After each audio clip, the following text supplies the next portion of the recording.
sono un uomo, quello di cui parlo, del suo interno come del suo intorno, quando scivola su se stesso, di quando scrive come adesso, sulle sue guance il vento fresco, della vetta della conquista, sotto le unghie alla terra,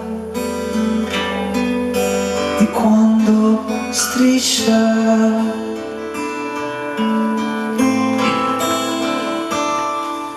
Le sue serate, le sue ferite, le donne amate e poi dimenticate, dell'ambizione, della speranza, le ragnatele della sua stanza, di quando ha paura di morire,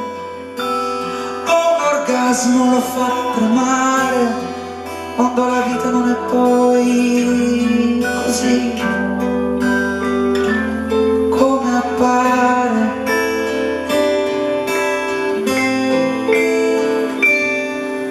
E sono un uomo, quello di cui parlo, quando inciampa nella sua ombra,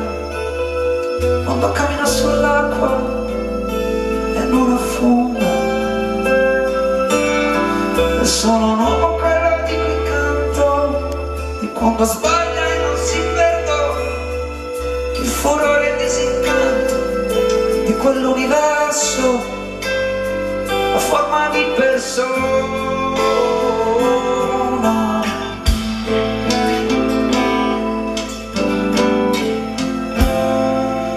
Parlo di quando spara a suo fratello, o si inginocchia un portafoglio, quando osserva l'infinito attraverso il suo ombelico, di quando sventola una bandiera o ci si nasconde dietro per paura una menzogna più cattiva, nascosta dentro una preghiera.